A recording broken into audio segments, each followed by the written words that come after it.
All right. Well, here we are. Welcome to the line. Thank you. I'm here with Liddy Fair. Did I say your last name right? Yes, sir, you did. Okay. Of Facture.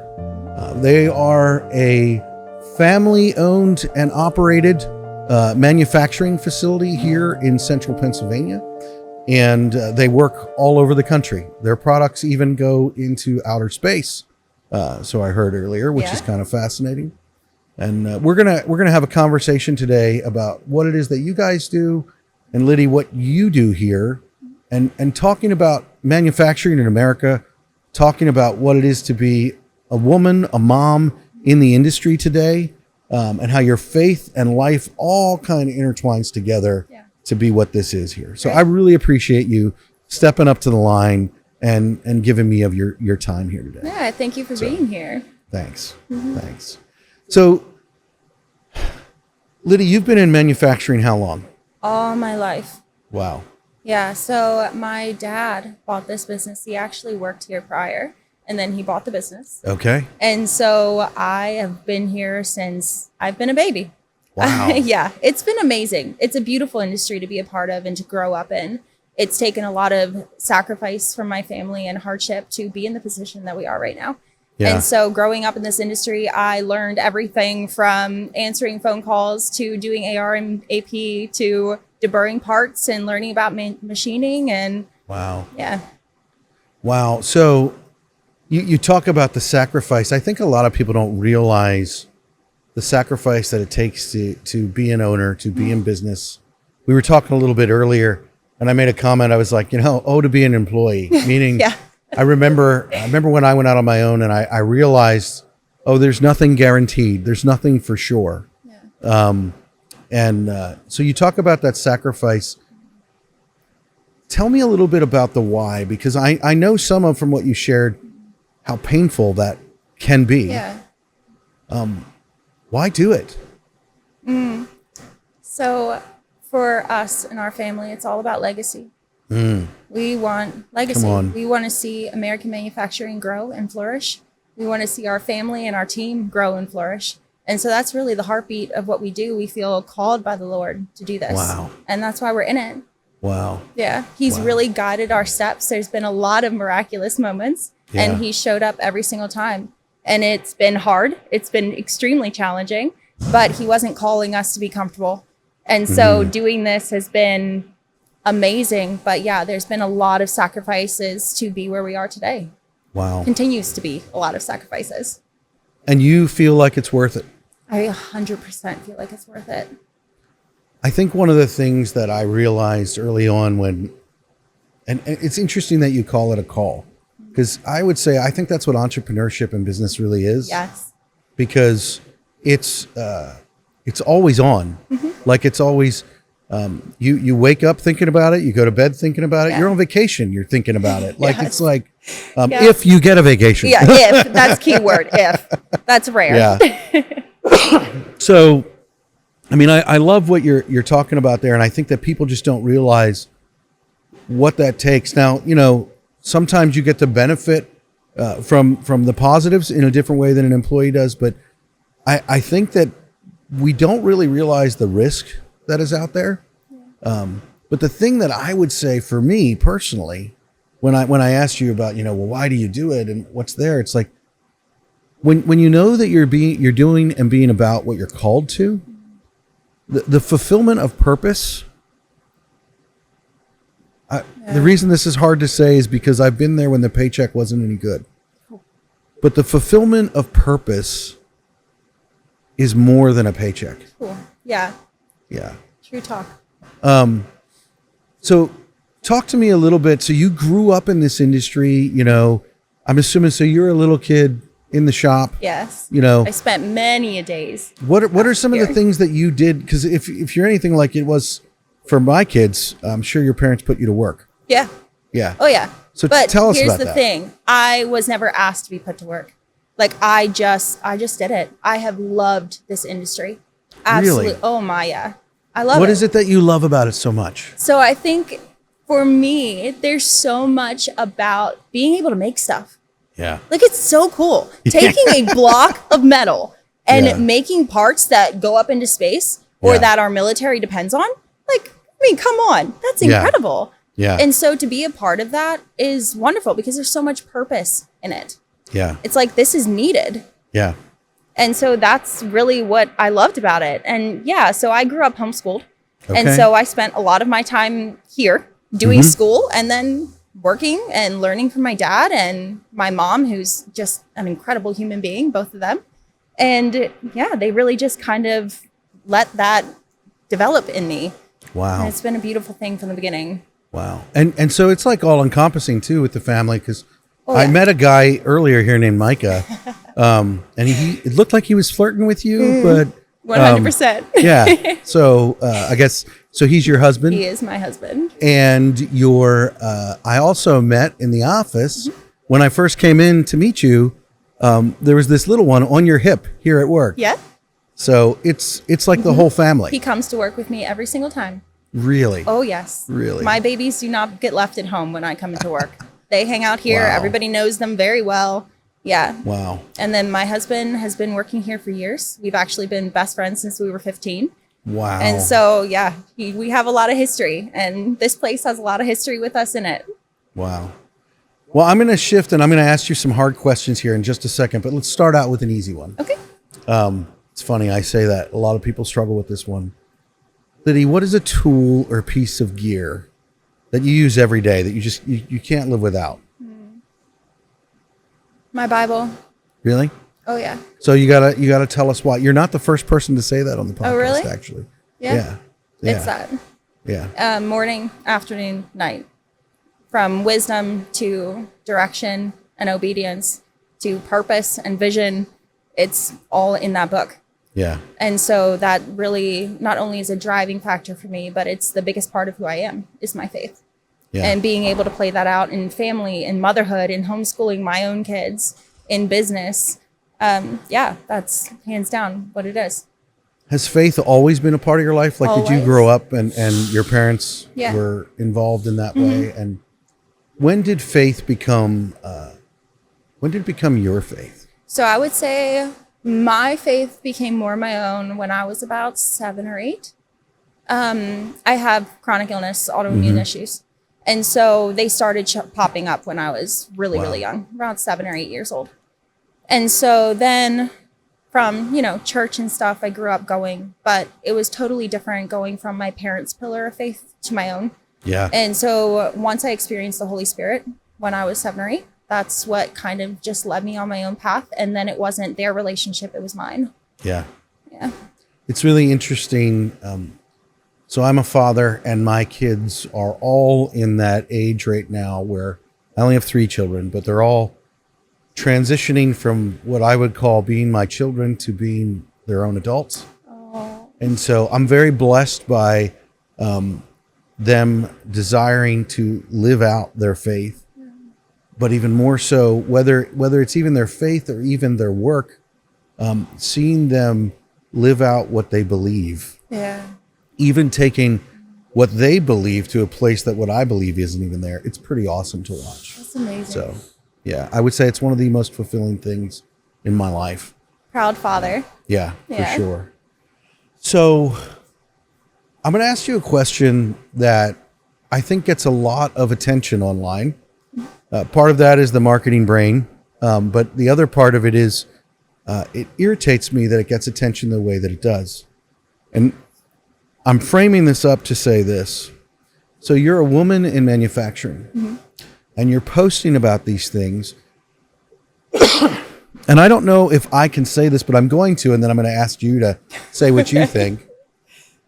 But I feel like there is, honestly, I know that when you hear about this, it's like the world is like, well, men are the most hardest on you in being a woman in manufacturing, but that has not been what I've seen online. No. I have seen ladies and women posting things that they're proud of, that they're excited about. And then I have seen other ladies and women come on and post things, tearing that down and tearing it apart. Do you see that? Because you have more of it. I can't relate. I can't understand. Yeah. Can you talk about that for us as a woman in the industry? I absolutely see that. I think that in one way, I've been extremely supported by a lot of people in this industry because they frankly do want to see more women in this industry because it's kind of gotten this reputation that it's a man's work. It's a man's world as far as this industry goes. It's dirty. And so that hasn't been my experience at all. Yeah. I have gotten a lot of support from other women. I love supporting other women in this business because I think that it's, you need both. Yeah. You need men and women in an industry because I they agree. both bring something different to the table and 100%. you need both. 100%. So for me, I've seen a lot of support. I've also seen the tearing down. And I quite honestly think a good bit of that is more from this competition that some women might feel in this industry. And Really? However, for me, I don't experience that. Like I see another woman in this industry and I'm going to champion her through it just like I would any man in this industry because I think that being here, like there's purpose in it. Yeah. And it's awesome to see people grow in this industry. Well, and this industry is so important. I love history. And it's interesting to me that there would be this like push against it. One, I agree with you that I don't care what industry it is. Men and women being involved in it together is a good thing. Yes. Because there are different perspectives. Yes. And when we work together, it's just better. My wife and I, when we look at problems together and we make decisions together, she sees things that I don't see. Yeah. Like kind of going back to being a father, I can tend to be more factual and intentional, and I don't have. So I think there's this thing that mothers have that as men, we can never understand and we can never have.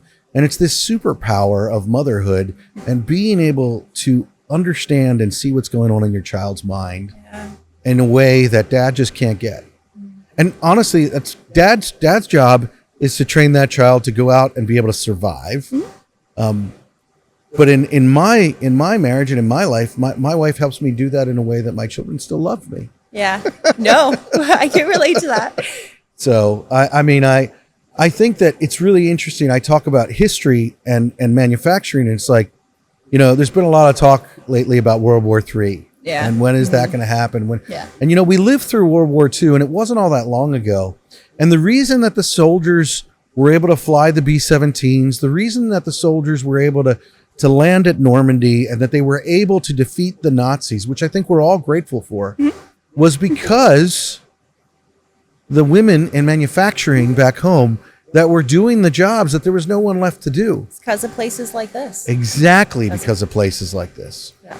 And I think that there are obvious differences between men and women, and places like this provide a place where, and I'm going to get in so much trouble for saying it this way, but it's like, there are certain things that you can bring 110% to, and it goes farther than if you bring 100% to this. Yeah. And it's like here in manufacturing, it really is an equal playing field. Yeah. And it's like, you're able to equip, whether it's SpaceX, whether it's our military. And, we talked about this earlier. You guys are manufacturing and making things that they are not allowed to fail. No. Like it's got to be precise, exact, and to the decimal. Yeah. Yeah. It has to be absolutely precise. There's no option to fail. So you talk about why you love it. You talk about manufacturing. You talk about being a woman in manufacturing. Tell me about the family dynamic, because I don't know if I could work with my family. Aww. I love them. But part of me is because I think that they're not at work with me. Yeah. And so I would think that's a real dynamic. And I think that we probably have a lot of people listening. A majority of our listeners are in the construction trades, but there are manufacturing organizations that are in there. There are other businesses that are listening. And I'm 100% certain, and I know that there are people listening that are in family businesses. Yeah. Can you tell us about that dynamic and how you work through, are there hard times? And how do you work through those hard times so that you can still enjoy family outside of work? Yeah. There's immense challenge in it. a lot of it comes down to communication. Ooh. And to us, faith. Come on. So being able to talk with each other. So as you know, like my husband works here, my brother-in-law works here, my brother works here, my dad, my mom, me. So all of us, there is no escaping or separating family and business. Yeah. There's even as while I'm quote unquote an employee, I'm also a part of the ownership of here. Mm-hmm. And so there is no clocking out. Yeah. It's with you all the time. And so we also live on kind of like a little family compound. So my husband and I are within 100 feet. Oh, wow. 500 feet maybe from my parents and then from my grandparents. Okay. So we are in and through family. We're close with his family. It's such a blessing, but it takes a lot of intentionality and a lot of communication, not only with boundaries and what that looks like, but I 100% believe that God has called us to family and making sure that there is a healthy family culture, because in a culture, you can't have a healthy culture without healthy family. Boy, that's true. I think that's something in business overall that we've kind of missed, is the importance of a healthy home life, a healthy family life, a healthy culture outside of work is so essential, because that's where you get recharged to come back into work. No, so true. You talk about something that I actually think is so important, and it's funny because of what it is. I don't think we talk about it enough, and I actually don't think that you can talk about it enough. And you talk about communication. Yeah. Like I asked you, well, how do you deal with? Because the reality is there are challenges, and family just makes them bigger. Oh yes. But whether you're working in a business that there's family or not, your coworkers become family because you spend more time with them than you do with your family. Yeah. And the reality is there are issues that we all have to work with. So can you share with us, like, well, how does that communication work? And like, when do you have to lean into it, and what does that look like? So I think that it's just a complete openness with each other, because how this place has to function and the strategy and the really everything behind it is all through family members. We have a completely solid team. They're amazing people. And as you said, they become like family because you spend so much time with them. And so a lot of our leadership are like that for us. And that communication is so important, because in our business, you can't fail. Like you can't have something slide through the cracks. You can't have something that didn't get answered. You have to be on top of everything. And so from the family dynamic at work to at home and still being a part of family get-togethers and doing all of that. Yeah, I mean, we communicate about everything. We make sure that there are firm ways to handle things and how we handle things. And a lot of that, the center of that is wisdom. And that's completely from the Lord. What do boundaries look like? You talked about that. So like, what does that look like? So I think, as I said, you can't clock out. Yeah. So boundaries as far as, some of the things that we deal with at work, and then being able to still go to the family events and not always talk about work because we're involved in it together. So naturally, like, oh, hey, it's the weekend. Let's talk about work. Yeah. And that's really easy to do. But sometimes you do need a little bit of a break. Absolutely. And so being able to have family time that, we are having conversation and communication where work isn't the topic. And sometimes that can be hard to do. But I think that that's been a beautiful thing about it, is being able to actually have amazing relationships outside of just business with our family. Well, and that comes back to what you said earlier about intentionality and being intentional. So let's talk about manufacturing in America. So we're in 2026. If you don't know, as a country, which also, if you don't know, we live in the greatest country in the world. I just want to say that. Yes, we do. And we're celebrating 250 years of America. So manufacturing here in the United States of America, that's essential for companies like yours, where you're small businesses, you're employing people here in your local community. What is the importance of bringing manufacturing home? And one, talk a little bit about where it's gone, how it's coming back, and why that matters. So I think for many, many years, that's been sent, of course, overseas. Mm-hmm. And to have a solid infrastructure, we need to be able to make things. Yeah. And so having that initiative and the opportunity to reshore manufacturing has been massive. Yeah. I mean, we want to be able to create a strong infrastructure for our country because, as you said, we do live in the best country in the world. We do. Like having the opportunities that we do and having the freedom that we do is such a gift. It's such a blessing. Yeah. And so for us, being able to store even a small fraction of that is amazing. Now, while it's taking a lot to trickle down to us little guys, you do see the incentive happening. You do see things happening as far as getting manufacturing over. Yeah. However, it's been a challenge. Do you feel like, I'm going to try to not get political here, but the reality is that it plays a part. Mm-hmm. Do you feel like the current administration is pro-American manufacturing? From what I've seen, yes. Yeah. Absolutely. I mean, as far as any other administration prior to this, you haven't seen that. Wow.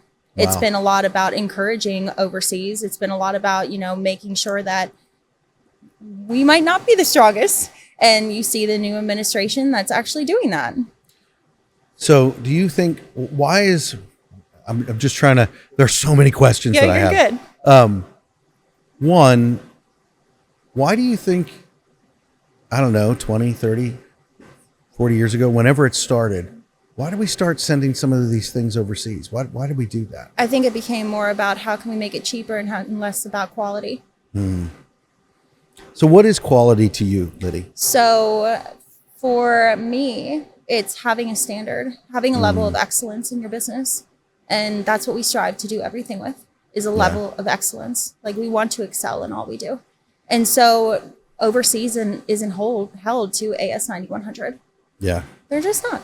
Yeah. We are. And we take pride in that. Well, and I would think that matters because that's affecting actual lives. Yes. I know here in central Pennsylvania, I've talked with a lot of manufacturers, and I was not aware of how much the submarine industry, the Navy, operates from this point. Yeah. We supply a lot of manufacturing to them, and I just saw a submarine the other day because there's a lot of things going on in the news, and I was struck by the fact that they are under the water, and there are hundreds of men and women in those subs, and what you do affects things not failing so that they don't die. Yes. And I think that people don't understand that. Like you said that you guys are doing work with SpaceX. So I assume that some of your parts are going on rockets that are propelling people to outer space. Yeah. And it's like, that's a big deal that you're up, by a certain standard, and we're not cutting corners there. Yeah. So we ship things overseas for it to be cheaper. And I'm guilty of buying something off of Amazon that's cheaper. But I will say later in life, I've shifted to waiting longer to get what I want and spending more money. Yeah. But like, for example, the boots that I'm wearing, I've been wearing for 6 years. Yeah. And I don't not walk every day. I do. And they're made in America. They're held to a certain standard. It's that same thing. And it's not that other countries can't make quality things. I believe that they can. But here in the United States of America, we are required to be at those standards. Yeah. And the other thing is we're supplying in a way things that only we should make. Like if you're working on an American submarine, I think that you have more of a vested interest in making sure that's right. Yes. Than someone from another country. And that is in no way derogatory towards them. It just is the facts. Yes. I would think that they should do the same. They should be building their ships with their stuff. Made by us, for us. Exactly. Yeah, no, I like absolutely. We've done a lot of submarine work. We do a lot of work for our military. Yeah. And a lot of weapons, firearms, and we want to be made by us. Because our people are using it. We want to support our country. So, you have a pretty decent group of people. I see the lights changing because the second shift is coming in. And we're coming to a close here. But based on the time that you had, we have about 8 or 9 minutes left. Okay. I would like to ask you 2 more questions if I could. When there are people and they're wondering about manufacturing here in the United States, What would you say to the men and women who are out there living their lives, not realizing that there are these companies around like yours that are investing? What would you say to them we live in this politicized, polarized world where it's like, well, if you believe in manufacturing in America, I'm going to say this wrong, but it's like you're racist or you're not like, and I don't know another way to explain it, but it's like, what would you say to them about the men and women who work here and what they're doing for the United States? So for me, I take pride in being patriotic. Yeah. It's literally part of my heartbeat. Like, I love this country. I love America. I love that we are one nation under God. It's literally the foundation of who we are. Yeah. And so for me, being able to support this country is massive. And I think that there's a lot of people that maybe have not seen the value in manufacturing here because they have been able to take it overseas. I know that we've struggled a good bit because a lot of our customers took things overseas for a long time. And so we're seeing that trickle back, but it's taking a lot of time.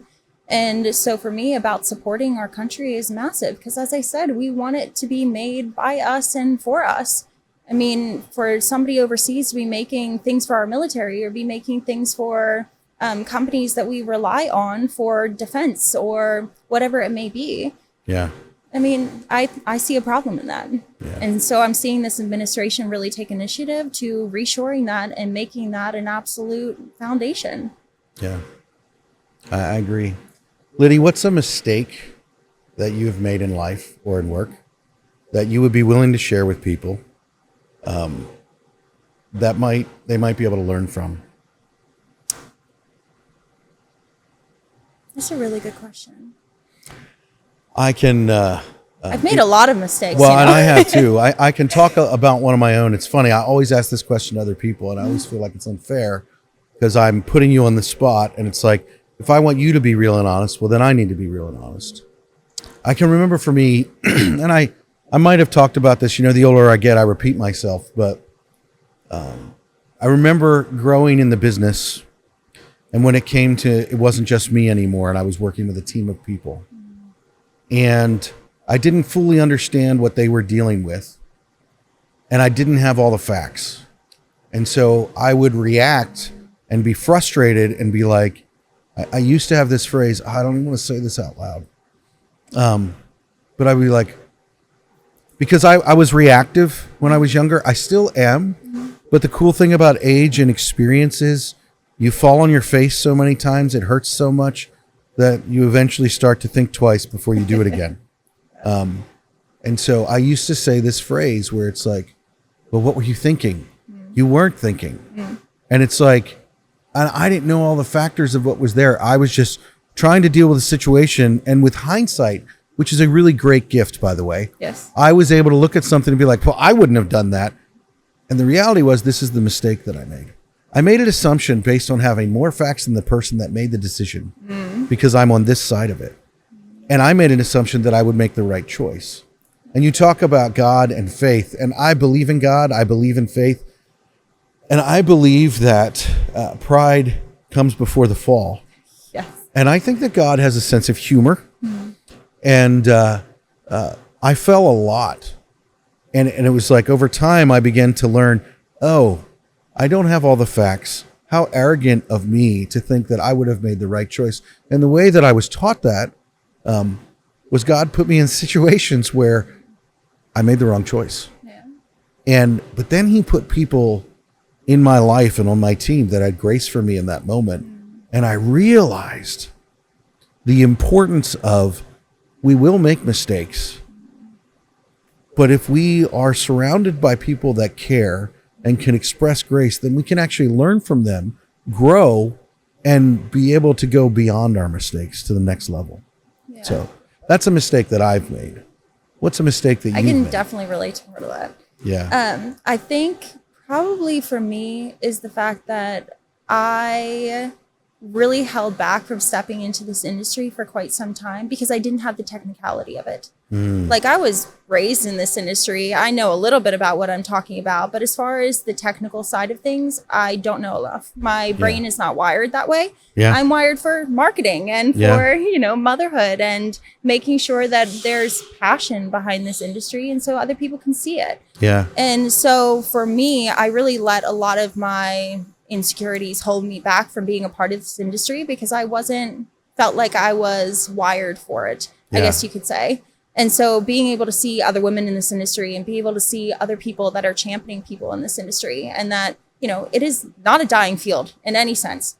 I mean, their heartbeats for what we do, for the trades. Come on. Yeah. Come on.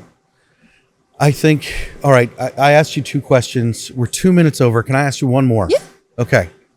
What's she supposed to say when we're on camera and I'm recording? recording? No, of course not. I got to leave right now. Yeah. So you talk about self-confidence. Yeah. And I think in any male-dominated industry, whether it's construction or manufacturing, it is dominated that way. Yes, it is. So what would you say, I have a daughter, she's 20 years old.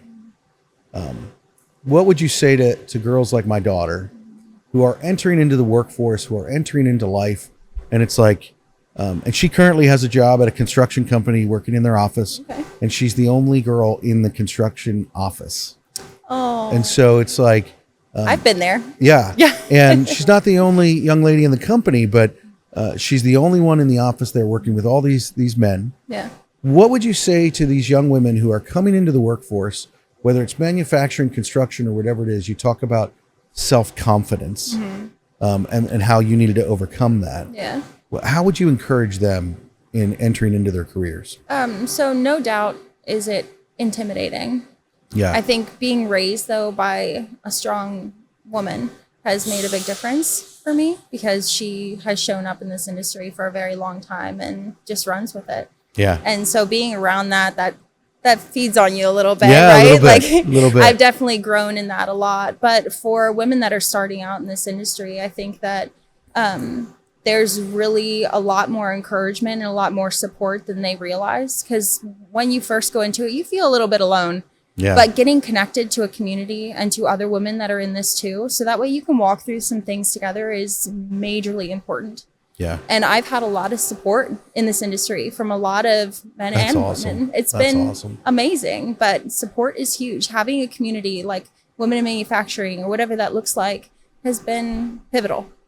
That's awesome. Yeah. You said something, I have to push for one more question just because of what you just said.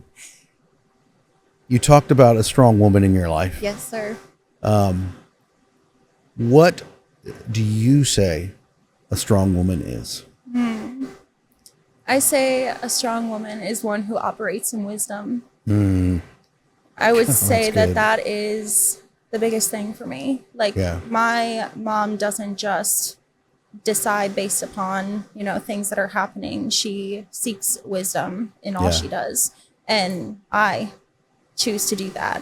And while it isn't always perfect, like that's what it is. Like strength is operating that way. Yeah. Liddy, thank you so much for stepping up to the line. I so appreciate you taking the time to share with myself and our listeners what it is that's going on in the manufacturing industry, what it is to be a woman in this industry, a mom, a wife, all of these things. You're doing it all. And it's really important that people realize it can be done. Yes, it can. Not only can it be done, it can be fulfilling and satisfying. Yep. You can even work with family. Yes. That's new for me. But thank you for stepping up to the line. Yeah. Thanks for having me. Yeah. People like you in this industry will definitely change it for the better. Thank you very much. I appreciate that.